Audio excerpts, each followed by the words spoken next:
So now I'm going to ask you a hard question here. So if we were comparing Doc to a cow, whose mouth would be wetter?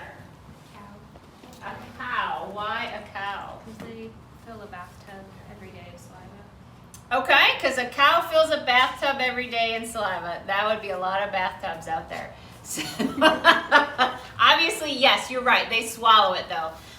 So cows are ruminants. So cattle are ruminants, and they need a lot of saliva to keep all of that environment super, super liquidy in there.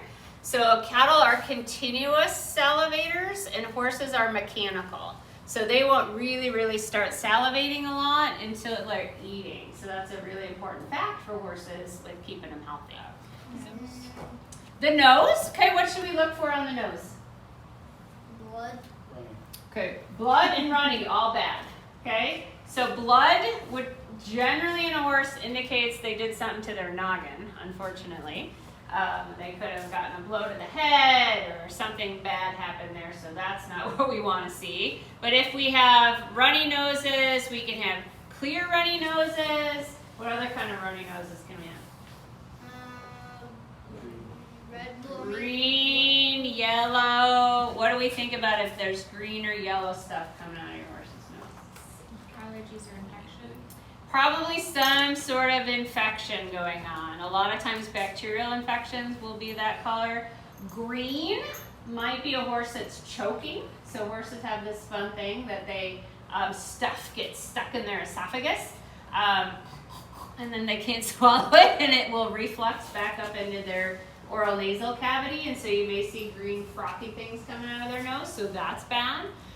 Certainly if your horse is coughing and yellow, thick snot in there, do we want him around other horses at that point in time? No, probably not.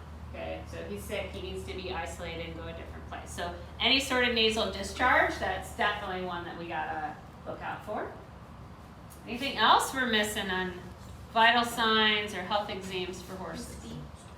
Feet, okay, and so generally we want to kind of keep an eye on your horse's feet all the time, just to make sure that they're sound, there's no shoes being loose or missing, and they're comfortable. But what about sick or not sick? Are we missing anything on the sick or not sick? Yes. Eyes are a big one. I did not bring my pen light. But looking for horses if there's any matter, or oh heck yeah, that's a professional. I just am the educator. So looking to see, do their pupils contract when we have exposure to light? Do they have a normal blink response? Is there any matter or discharge? And then looking for cloudiness in the horse's eye. So it's really good if you really haven't paid attention to horse eyes that you need to remember what they look like. They have a horizontal pupil, right? Versus we just have a round one. They also have this fun little piece in there that actually kind of shadows light. Do you guys know what that is? Hydrum. Awesome. Okay, let's call it a hydrum. I like it. So that's a normal piece of horse eye architecture. And horse eyes, if they get scratches, ulcers, that can be a big deal for horses. Horses' eyes do not heal as well as other species. So an eye injury in a horse can be not fun. Okay, so you generally, if you have an eye injury to your horse, you do want to have your veterinarian come and look at that because it can go south on you pretty good. So who wants to look in Doc's eye? He's a pretty good guy, huh? Is he used to this? Well, he's being pretty doggone good, so I don't know if he's had an entire group of people do this with him, but I think he's hired. Is he your guys' horse or the client's horse? Client's horse. They bought it for her grandson to ride. So let me rephrase that, grandchildren to ride. He's perfect. Who else wants to peek in his eyes? Come on, everybody peek in his eyes. He's like, you guys took me out of my bed and I don't. He's getting pets. The brown blob? Yeah, That should be. that should be. That's all I want to make sure. That's it. Niagara bodies, and they can be very beautiful and very, can be large or almost non-existent. So you would actually see, yeah, so the long, like you can have discharge from the eyes, so you can actually have some weeping and discharge. The other things, if you look at the horse, to kind of tell if he's had injuries, if they're not symmetrical from side to side, if they're squinting a little bit, if the eyelashes are pointed down. So you really it's really helpful to take a look at the horse and look for symmetry that way. And any bit of cloudiness in an eye, that would be something that's bad, okay? So they could have ulcerations, scratches, anything like that. So you're really looking to see, is he clean? And then because eye injuries hurt, if they're squinting, blinking, worried about anything, that's important. Eye injury, that'd be on one side though. Most normally, yeah, versus something systemic that you could see with both of them, yeah. Anybody else? You wanna look again? Absolutely. He's a good boy. Okay. Anything else we're missing? Scars. Okay, we look for other injuries, scars, things like that. Here's one that they don't do in people, at least to my awareness. How many of you have listened to your horse's guts? Oh. Okay, yeah, you should also listen to their guts. That's fairly important. Now you can listen with your stethoscope, but horses are nice, they're like seashells. So if you just go ahead and put your ear up to their side, like this, and hold still, you should hear gurgles. So if you just put your ear up to the horse, you hear things gurgling. Gurgle, gurgle, gurgle. Okay, so who wants to come listen to Doc? So they're supposed to do that, okay? So you're listening, does my horse's insides or his intestines gurgle every couple seconds or not? Everybody come listen to Doc. He's got good intestines. After this, we'll play with food, So what you don't want to hear is nothing. Okay? You can listen on both sides too, you can avoid, so listen. And you should hear that sound. Just stay there longer. Come on, stay there longer, it's important. Be patient. Yeah, you're Okay. him, that's a big, yeah, there you go. That's all the peristalsis, that's digestive moving through there, that's normal. We want to hear that with our horses, okay? So if we listen and we don't hear anything, that's bad. We need to talk to our veterinarian, okay? Because that means that we probably have some gut stasis or something's not moving normally, okay? So that one is very important. So all of those, let's see if we can name them all off again that we're gonna know when we call our veterinarian. So what are the things that we're gonna know when we call our vet to say, hey, is this an emergency or not? So somebody give me one. We got eyes, okay, what does eyes look like? Nose. Okay, nose, do we have nasal discharge? Heart. Heart rate, because we're gonna take it, we're gonna have data, and what number should it be? I forgot. Not 100. Heart rate. 40. Around 40, very good. Temperature, what temperature should he be? 90, 100, basically 100 and a half. Very good, 100, 100 and a half, all right? What else? Respiratory rate. Respiratory rate? Gums? Okay. I think we did nose. We got temperature, 100. Body condition.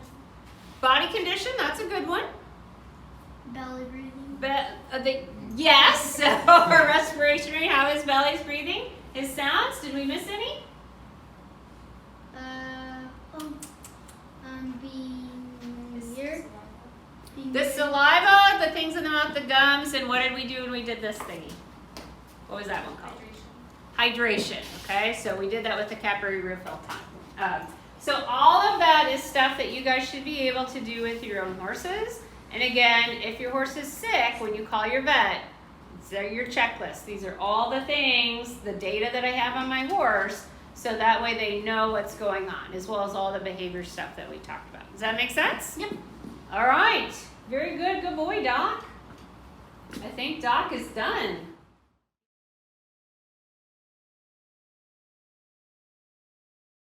Should horses have worms? No. Yes. Maybe.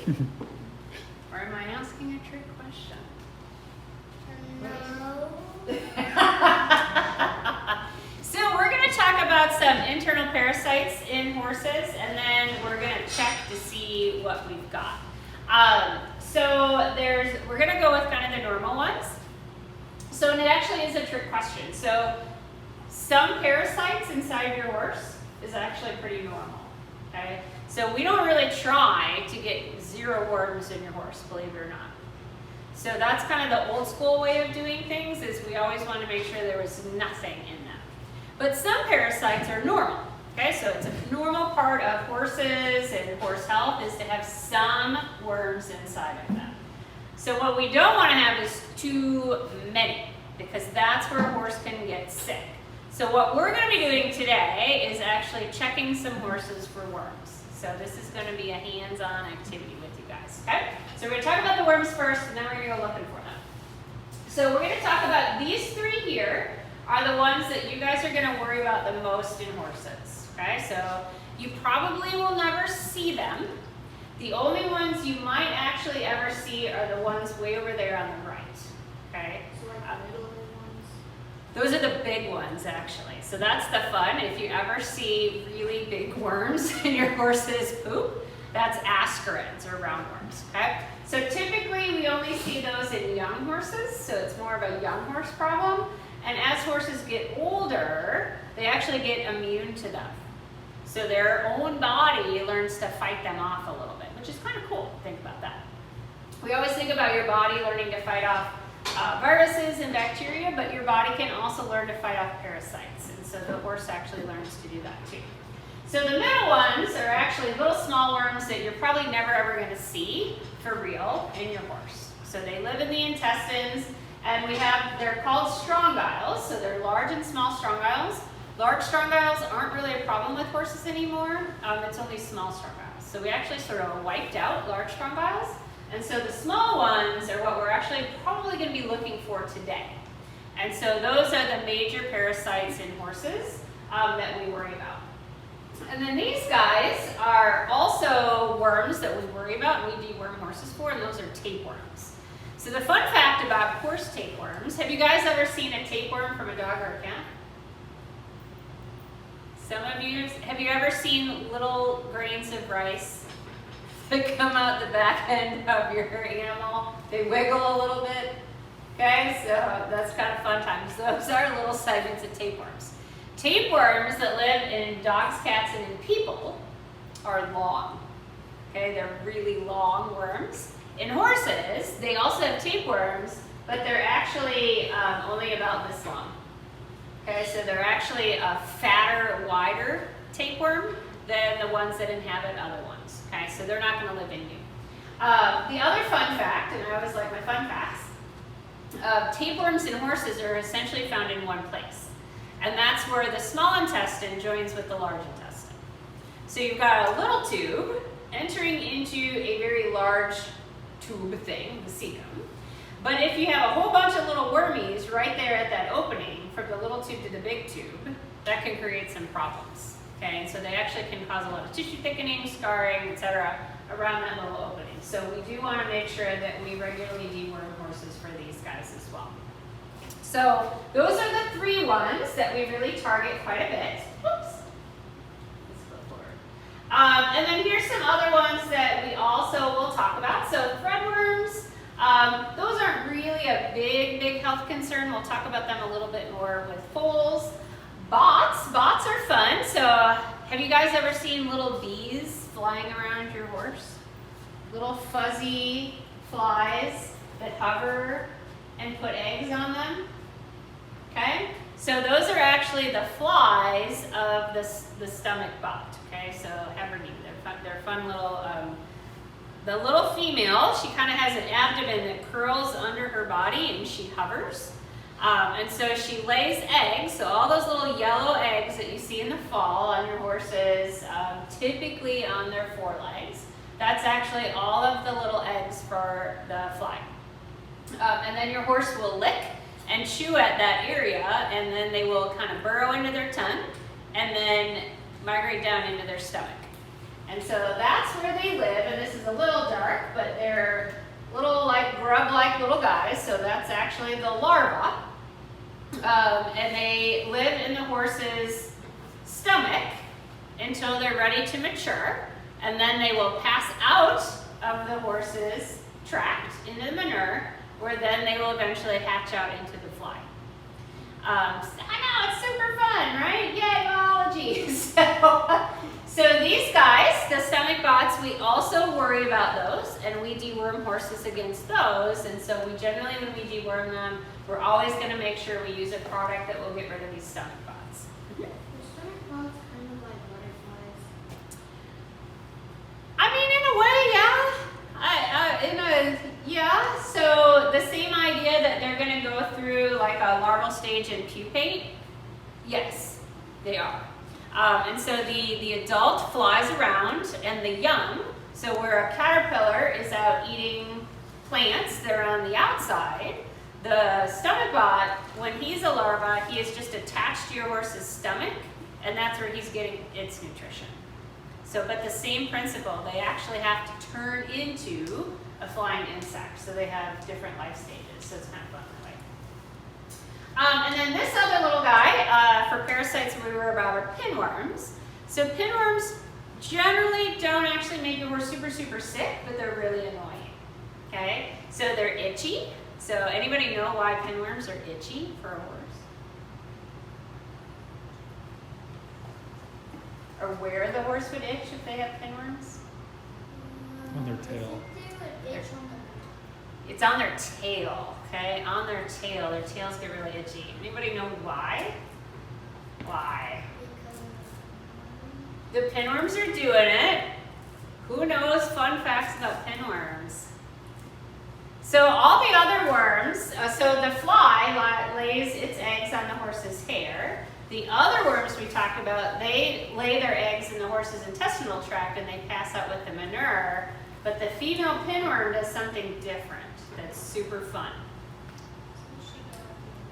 What's that? Doesn't she go up the anus? Yeah, she essentially crawls outside the horse and lays her eggs around the horse's anus.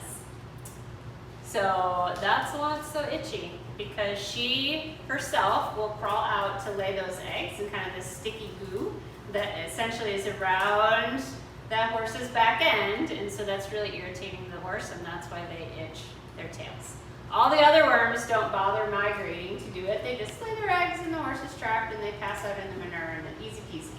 But not the pinworms. They decide to make the horse's tail look terrible and make it itchy. So that's one of the things. If you see your horse really having a really scrubby tail head, and they've been itching a lot back there, you might actually want to check to see if they have pinworms. So, make sense? What color? Is it the same color as the eggs? What colors? The food is kind of whitish, milky, and you're not really going to be able to see them. You can actually try to look for them if you do Scotch tape or things around the tail head to look for them, but they're not something that's really visible to the human eye. Yeah, because these guys are going to be pretty small. So what I thought would be fun to do today is we're going to talk a little bit about how to take care of parasites. So definitely if your horse has tons and tons of parasites, that it can actually make them sick.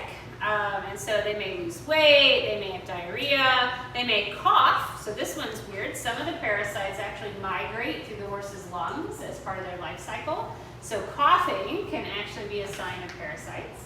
And so just a horse that doesn't really look good. So we want to make sure that we take care of the internal parasites way before the horse doesn't look very good.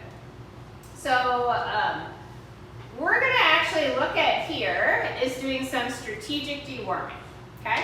So what we want to do with our horses these days is actually check to see what is the worm burden in the horse, okay? So what you guys are going to be doing is helping me out because we're going to examine some horses for some parasites, okay? So how do you think we're going to examine horses for parasites? Okay, so we've got the microscope. What are we gonna need? What are we gonna look for from our horse? We're gonna look for their poop. I think we're missing one bag from the car. That's where the poop is.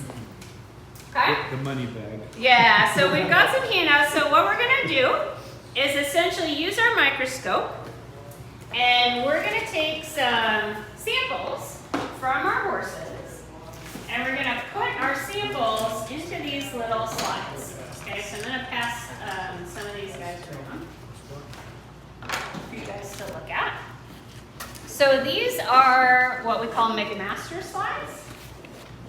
And then you guys can look at them and pass them to the folks over there. And so essentially we're gonna be putting some solution that has some horse manure in it, and we're gonna count the eggs that are in those little chambers. So if you look, there's like little grid lines on these chambers, and that's what we're gonna be using to tell if our horse has worms.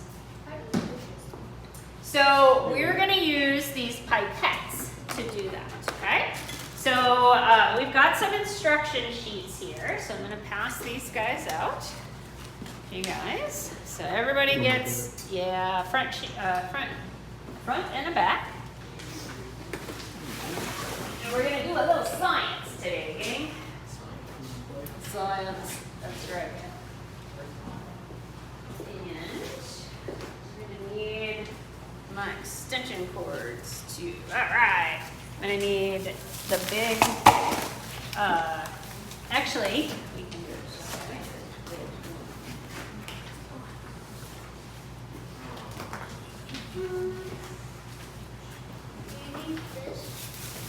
We're gonna follow these instructions. You need to plug the scope in. So you can get, it just is all wrapped up here. All right, so everybody got some instructions? What is step 1 of our instructions?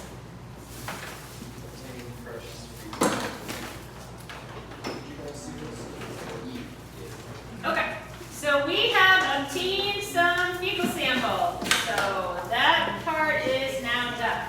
Okay, now if you guys want to do this at home, so essentially you need fresh fecal samples from your horse, and then you can just pop them in the fridge until you're able to take them into the vet, okay? So I have 3 different fecal samples that we're going to be testing today, okay? So what is step 2?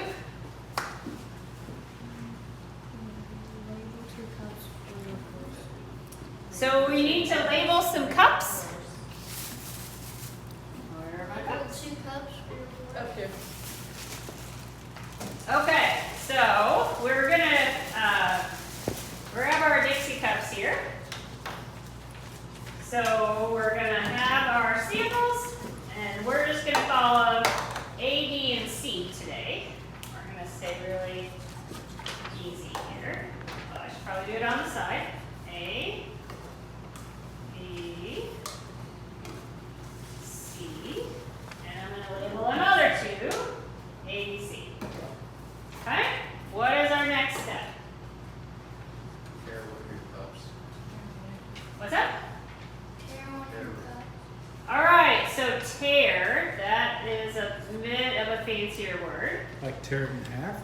Tear, T-A-R-E. So when we actually Oh, we gotta plug that up always. plug this guy in, this is a scale.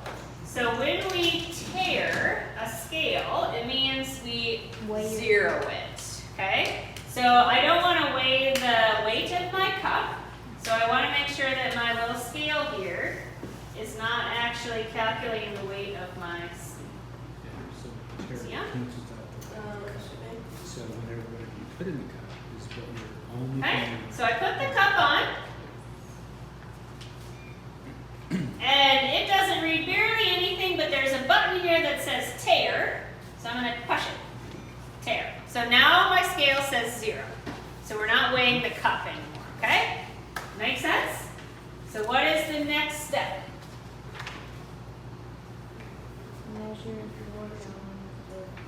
All right, the next step is measuring for grams of feces. So this is where you guys are gonna come help me out. So who are some volunteers here? I need some gloves. Gloves. I am gonna put gloves on you guys. You can put 2 on. Now, my colleagues in entomology do not do this step. I cannot quite bring myself to not do this particular step. And that is the step of putting gloves on. That's what they don't do? Yeah, Justin never puts gloves on. He just does it with his hands. I was like, nope, no. I need one other person to help me out here. Who wants to glove up? Hey, He said he wanted to do it. No, it's not. The line be. You gonna do it? All right, I'm gonna give you mediums instead of smalls. can I do that gloves or- You can do it without gloves. I don't care. So, I throw it all the time, so I'm not gonna. okay, so come on over here.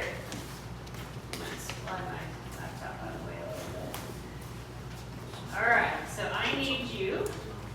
You're gonna be A. I want you to put 4 grams of this horse poop in that cup. Take a pinch. Yep, it's just horse manure. Put it in that cup. Okay, 1.5. So you see your numbers? We're trying to get to 4. So slow down. Now we need just a little. We're at 3.4. 3.6. 3.7. You're doing awesome. 3.79. Keep going a little bit more. 3 point. All right, we got 4. All right, you're 4.1. So this is your cup. You're in charge of that cup. Okay? So that's one sample. That's that horse. And then, okay, you're going to be cup B. So here's your horse. Right here. Okay, and we need 4 grams from this horse. Oh, too much! You gotta get some out. Gotta take some pitch out.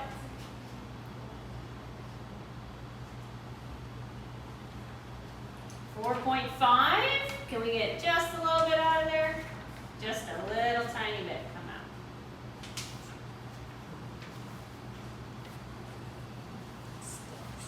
Whoa, there's horse poop.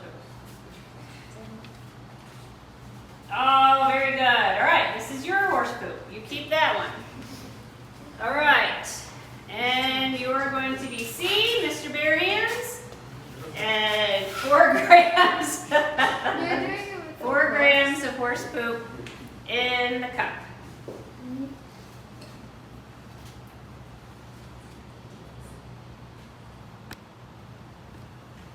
I sealed that one up good. I was out collecting poop for you guys today. I don't know.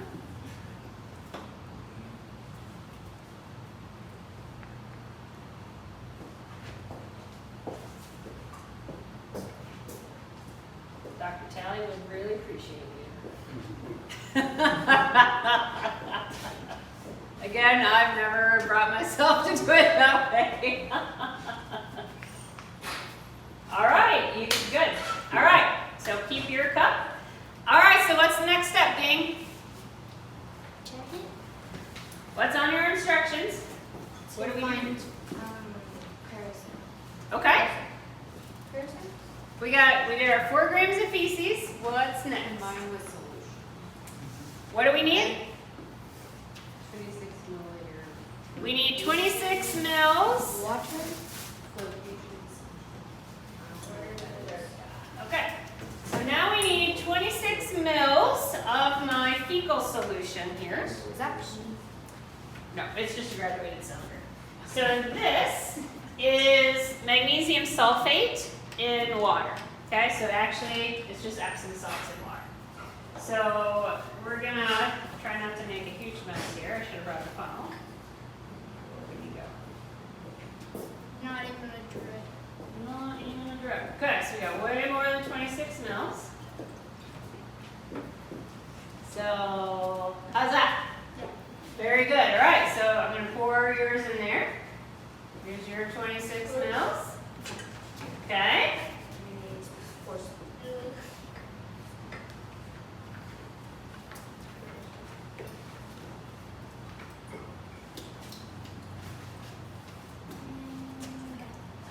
Let's see, we're about 26. Oh, I went over. Got a little carried away. Okay, lose it. All right, now what's the step after we add our magnesium sulfate solution? Wait 5 minutes. Okay, does it say to stir it up? Mix it again. Okay, we gotta mix it a little bit. I was supposed to do that. Oh, don't worry, because I'm gonna not with your fingers. I brought mixers, don't worry. Where's my box? Oh. Oh, they're in this box. There you go, Todd's got them. This is what we're gonna mix with. So we've got our tongue depressors. So we're gonna mix up our solution. So everybody with the cup. Mixy, mixy, mix. So you want to break up your horse manure and really, really mix it up with our solution there. Okay? Mixy, mixy, mixy. Okay, what's our next instruction? We're doing 5. We gotta wait 5 minutes, okay? So while after you mixed it, somebody's got to start me a timer to wait 5 minutes. And then we'll talk about why we're doing this while we're waiting. So who started my timer? Good? Okay.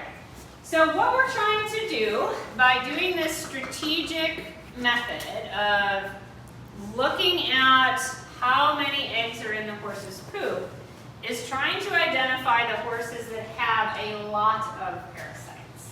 And we're going to target and deworm the horses with a lot of parasites. And the ones that only have a little bit of parasites, we're going to leave alone. And that seems crazy, and that's a little bit different way of thinking than how we used to do things. But what we actually want to have is some worms living in horses that have not been exposed to deworming. Because if we keep exposing horses to dewormer, right, so the worms are in the inside and we keep putting dewormer in the horses, what might the worms eventually do? They'll build up immunity. No, they'll build up immunity. Just like everything wants to be alive. They evolve, right? They get, essentially some worms are going to be able to survive that dewormer. And the ones that survive are going to breed with the other ones that survive and make really uber worms. So we always want to have some worms around that haven't been exposed so that they stay around to breed with the other worms. So the other thing that can happen when we deworm horses is sometimes we underdose horses with dewormer. Do you think you guys have ever dewormed your horses and not given them enough dewormer? You've never done it? My mom has. She has? Okay. Who has dewormed a horse before? Okay, so a lot of you guys have dewormed a horse before. Do horses like it? No. When you deworm your horses, does everything that was in that tube go in your horse's mouth? No, it does not. Where does it go? On the ground. Why does it go on the ground? They spit it out, okay? So part of what happens is if we're not very good at deworming them, the horses don't get enough. And so you give a small dose of the chemical to the worms and it doesn't kill them. So here's a few tips for you on when you're going to deworm a horse. So let's say I have a tube of dewormer and it says it deworms a 1,200-pound horse. And my horse is 1,050 pounds. Should I do the little dial on my tube of dewormer and make sure I'm only dosing for 1,050 pounds?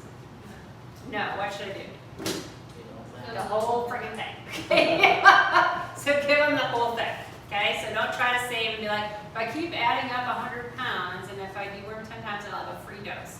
Don't do that. Okay, so just, yeah, you just gotta give them the whole thing. Okay, so before you deworm your horse, what should you do?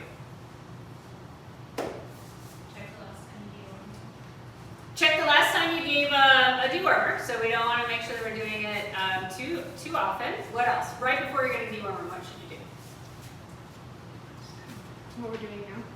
So yes, I would. That's a great answer. I would do this. Okay, definitely do this. So practically, you're going to deworm your horse. So what time of day should you deworm your horse? So you're like, okay, I just fed you. Now I'm going to deworm you. When should you do it? Tonight? Before you feed them. Why do you want to do it before you feed them? You want their mouths empty. That's why. So you either do the deworming first, so nothing is in their mouth, or you rinse their mouth out. Now, I don't know about you guys, but if I had a choice between rinsing my horse's mouth out and just deworming them before I feed them, it's going to be easier for me to just deworm them before I feed them. So why do we want to rinse their mouth out? To clean. So it's clean, because if they have any bit of hay back in their mouth, that makes it a whole lot easier to spit that dewormer out. So if there's anything in their mouth, they can actually work that back out with the dewormer. So you want to have a horse with an empty mouth before you put the dewormer in there. Okay? Do you want to put the dewormer at the front of their mouth or the back of their mouth? The back of their mouth. Okay? So as much as you can, they don't like it, but as much as you can, that dewormer needs to go back further. So if we go like down Yes, closer to where they swallow, because if it's up at the front, it's a lot easier to spit out. on the floor if we put it. Yes, yep. So how we deworm them is often as important as what we deworm them with and how often we deworm them with. So that's super, super important. How are we doing on time? Did it? 20 seconds. 20 seconds. All right, what is the next step? Okay, and then what? Okay, filter into another cup. So my people that have my dewormers here, you've got to find your second cup. So your A, B, or C. Take the correct one. Okay, and now we're going to filter your solutions. So we've got, these are essentially just dish strainers. So what we're going to do, and we got to have one per horse here, so that we're not cross-contaminating. So the easiest thing to do is just place this over the top, and then you're going to pour your sample into your new cup. Oh, you're going to have to hold your... So you're going to pour your solution through the filter into your new cup. So you start first again? You're probably pretty good at this point. So.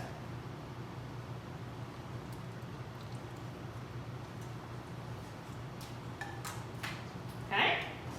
And so then I did bring trash bags, but they might be still in the car. What's the green stuff? That's horse poop.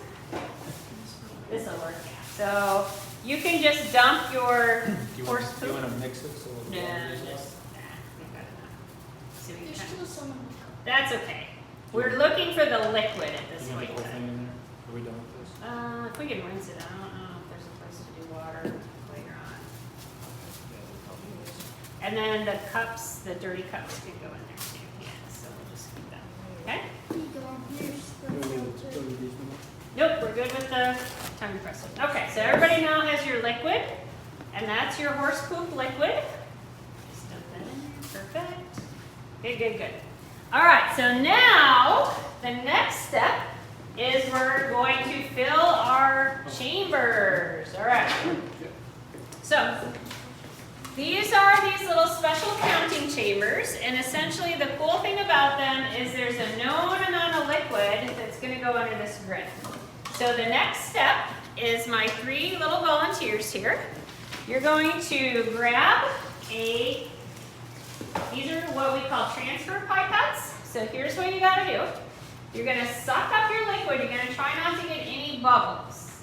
And you have to gently pipette this solution into your chamber, okay, on both sides. So if you want to set it on the table, and I'm going to grab, Julie, can you grab some paper towels and put it underneath their chambers, because typically people make a mess. This is not my first rodeo. Yep, and so what works really well is to kind of hold it at an angle and then squeeze gently and make sure that that square has liquid under it, okay? I didn't get one. Both sides. I didn't get one of The thingies, here's the thingy. You want this thingy? Do you have a? So does it come out either side? Not if you do it gently. those. If you get too robust, then it might come out the other side. And you gotta put it in between there, right? Not on top. Yep, so in the little spaces, and you're trying to pipette it into those little spaces. So. Very good, until you've got your fluid to fill that entire square. Yeah, yours is good there, so now you can do your other side. See if you can Good, good, good. touch more in there. Very good. And now, try to fill it gently so you get all that stuff filled up. Okay? There you go. Got it? And then you can just set it on your paper towel, and what is the next step?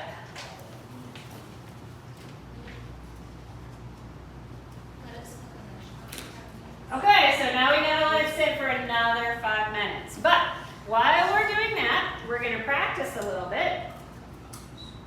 So, do we have my microscope plugged in? Yeah. She's following that She's good to go. Wait, is this how you see closer and all that? Yeah, don't worry, we're gonna teach you how. Okay, and everybody, if you don't have poop hands, can do this. So, we're gonna practice. First.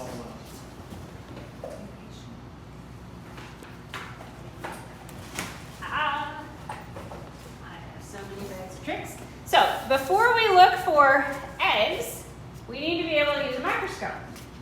So, have you guys used a microscope before? All I right. kind of have before. Kind of? All right, so, oh, you guys got a lot of bubbles in there. Yeah. I'll get rid of some of those. Mine doesn't. Yours is nice. So, what we're going to do is let everybody practice using a microscope, because we can't really look for eggs if you don't know how to focus your microscope. So what I have is a sample slide to let you practice. So essentially we got to look at our scope here. So these little buttons here, these move your slide across the stage. This is your microscope stage, and these buttons will move it side to side or up and down. So this will allow you to be able to count through your slides there super, super easy. So we always start our focus on our lowest setting. So that is our 10 or our 4x, which is the red one.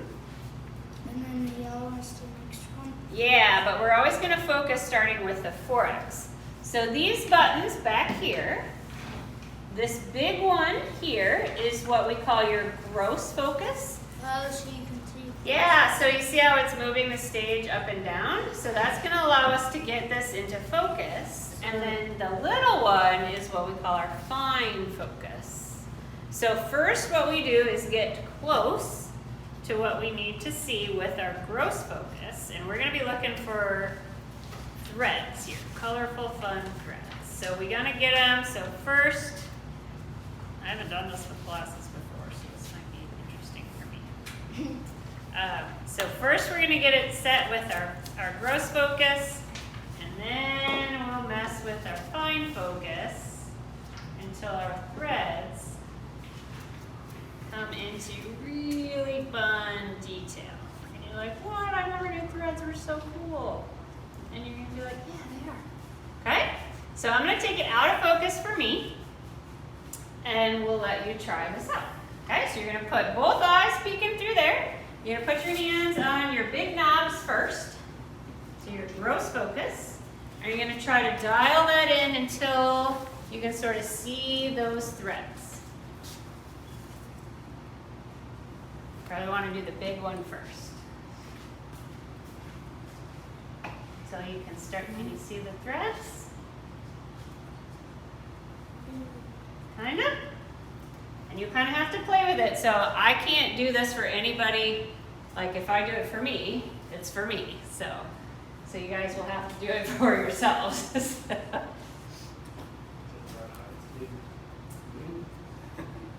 And you can, this is a pretty nice scope. You can widen it and change a little bit the angle of your eyes. Does that make sense? Did you see them?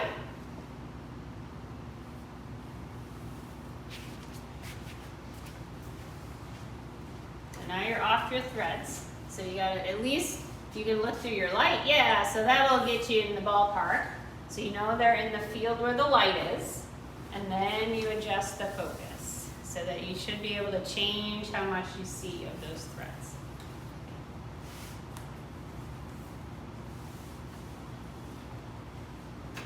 Okay? All right. Either or, because you can adjust it for your eyes with glasses or without. And just kind of, again, you're going to put your hand on the big knob and try to do the big focus first. And so ultimately what we're going to be doing is figuring out how many, what we call eggs per gram, the horse has. So eggs per gram of their feces. So that's what we're looking at. And then we'll try to put these horses into categories of high shudders or low shudders. So while they're working on that, I'm going to at least show you what the eggs look like.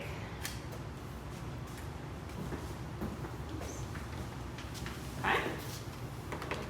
It's if the horse eats it, right? So that's going to be the trouble. So mixing it with the feed. Well, if your horse eats it.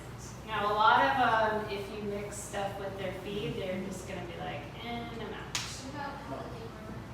The pelleted, so a lot of the pelleteds are the daily, and the daily dewormers kind of also goes against the whole principle of only applying it when you need it. You see the pointer? He's right on top of it. Yeah, I put him right there so you can find him. So generally, you can, if you're going to use the daily dewormers, you would only do it during the shedding period, but you take them off of it during the winter. Turn the small in here. But generally, we're kind of on this twice a year. Right on top of the line. Yeah, no, they're still That pointer, advertised. it's not on the pointer, And it's you'll on still top of the find line. quite a bit of recommendation. It's like older school that do it every 2 months, but it's just simply more than There's like a you need little to do. football sitting right on top of the So stuff. this is pretty easy. And these horses, again, so the babies, generally you think have a lot of parasites, but they were done just 2 weeks ago. But honestly, looking through those other two horses, they'll be like, they're fine, right? Mhm. So, which again, it lowers the amount of dewormer that we're using. So that's the idea. So, sorry, this one is maybe not as fun if they're not really tons of parasites. It's more fun if you're counting a bunch of them. Yeah. But, so I had a horse that had a ton of them, and I kept that printer sample for years. So, because I always wanted to have it available for these clinics and kind of things. Other random questions you guys have?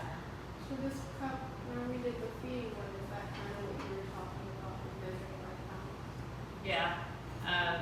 Yeah, so these are things I think they were letting you take on. And actually this is, they're weight tapes that it looks like Pedicure is doing so that you are, oh, that one, look at that. So now, this is a good message here.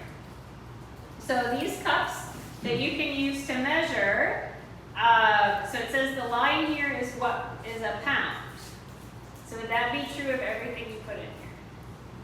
No, it is true for this product. Okay, so this is a measuring scoop that these things that are written on here would be good for. So not every feed would be 1 pound. Okay, so always make sure that you know that. Good catch. So these are all things for them? Yes. Oh my goodness, you guys. You get one of all of these? These goodies. You don't have to answer a question. Maybe I should ask you. No, that's really good. So there's weight tapes here, curry combs, hoof picks. Looks like pen lights to look in their eyes. So all kinds of cool stuff like Human that. sauce. In the winter, the horse drops their weight because of long it should be. Is nutrition in? Typically in the winter, it is a nutrition thing. Are they horses on pasture? They're Well, one size fits all. Well, I just noticed, I hope, an older guy. Some would be nice and fat, some would be, Unless you've got. show some bones. So I always think about, just like the picture showing, maybe had a little worm issue, knocked it out, and then gets it ballooned up. But you said there's no issues in the wintertime, so. I mean, they still will have the one, so that's why, again, I always would recommend deworming them in the fall after the bot flies are done. So after they're done laying their eggs, use that ivermectin, and then everybody's going into the winter in good shape. Generally though, what's probably happening is one pasture is dormant, so the nutritive value of pasture in the winter is like nothing, right? Because it's all just dormant grass. So the energy that they were getting if they're grazing is so much higher in the growing season than what they're getting in the winter. And so that's a big part of it. And then, you know, temperature-wise, if it actually is a colder winter, it takes more energy to stay warm if the outside is cold. And so that will drop your horses. But it typically, I would say, is a seasonal thing with the parasites because they're going to be most active again in the growing season. So if you had him in the spring or summer, and he went into the winter, he would still have them. Could mess with the radiation. Yeah, so potentially. So again, And that's what I'm wondering, because Yeah. there's several out there. They all eat off the same pasture, but one would be fat and then some would be skinny. But then I guess age can play a factor too. yeah, age is going to be a huge factor. And So I'll so just make sure I'm reading my signs. winter dormant pasture is going to be a lot more fibrous. And so if you're an older horse, for one, sometimes their fiber digestibility goes down, plus they're not able to masticate that really tough stuff as well. So an older horse will often have really good weight in the growing season. And then you will see them move down. This will be super helpful. So that's not uncommon at all. Unless that you're feeding them only harvested forage. But if they're grazing, you would expect them to bloom up in the spring and summer, and then they're going to go downhill. And so parasites can be a part of that, certainly. But it's not the only thing that's actually happening. So like I think this recommendation here for Oklahoma, I would do this one and this one. So every horse gets done in March, every horse gets done in October, November.